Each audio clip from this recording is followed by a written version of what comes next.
When it comes to repower, it's a complete nonsense. When it comes to gas and when it comes to oil, we're just shooting into our own knee. And I am prepared to quarrel with the European Commission at a 24-hour basis. To constructively, I will try to convince them that this is a nonsensical ideological step.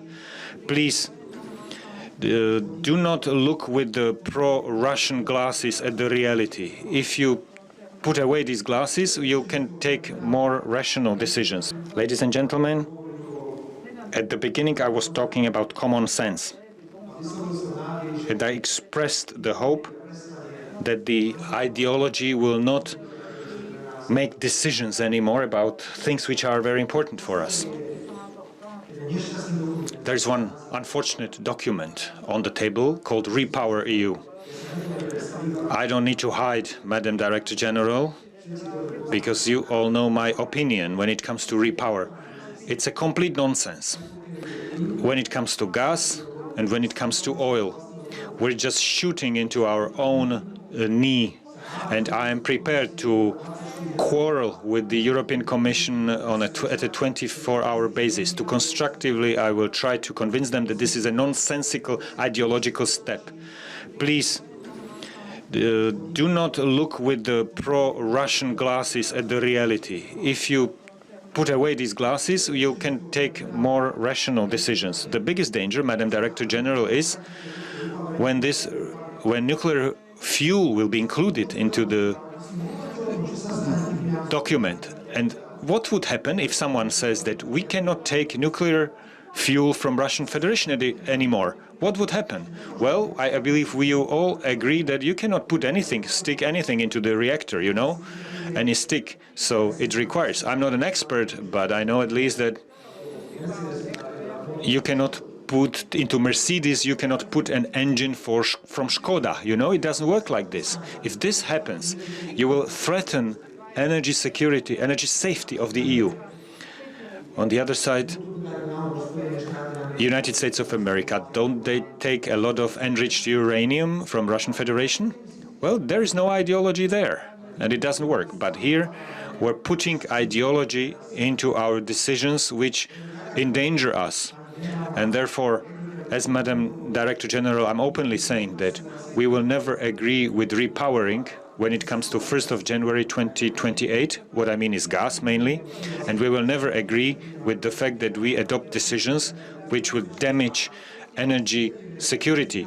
And today we produce in Slovakia more than 60% electricity from nuclear energy, and we're a country which is important from this point of view, not only for Slovak territory. It's also important in terms of stability of this whole region. As I said, it's not just the question of environment, prices, it also concerns accessibility and stability of energy supplies. Madam Director General, I use your presence here and I'd like to ask you, let's work on energy prices together, please. Because in Europe, we can do what we need for ourselves. How should we compete? What should we tell our manufacturers, companies in Slovakia, why our electricity price is higher compared to the United States? Well, let's not compare ourselves with China. Someone may say that Chinese standards in terms of environment are not as they are in Europe. But how should we compete? Please, due to these ideological decisions,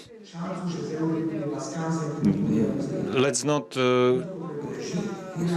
damage the European Union so that we do not prosper. And for this reason, the prices of energy. What are we going to do about automotive industry? What will be our attitude to repowering? What shall we do with the nuclear energy? These are important issues, and not sanctions, or whether we like something or don't like something. Let's just make order at home. Let's be successful. Let's make out of the EU the place where people have best lives. In 2010, Lisbon strategy was supposed to be performed. If I'm mistaken when it comes to the year, please correct me, but it was stated in Lisbon strategy that in 2010, Europe, or European Union, will be the best place in the world to live when it comes to quality of life and everything. In 2010, and I was already the Prime Minister, and we found out that we were not the best place Then we took the Lisbon strategy and we threw it away to the basket. Then there was Agenda 2020, I believe, and the result is the same.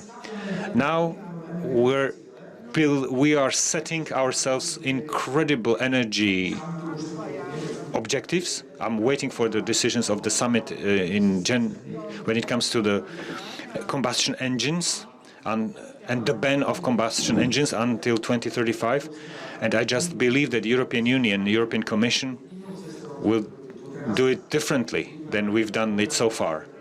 And we will not adopt goals which are not realistic and which harm us. Slovakia is and wants to be a stable member of the European Union. Slovakia wants to contribute to make sure the EU is a successful project. But Slovakia is not the country which will be silent, in spite of the fact that some people might consider us to be small and weak. But once again, Slovakia is not a country which will be silent. We have our government concept of a sovereign Slovak foreign policy, and this concept allows us to name things openly and clearly. And therefore, please, if I said something in my speech which could be disturbing for someone, the only reason why I said it is that this is how I approach all topics I have to face. And to be honest, in the past period, there are so many issues.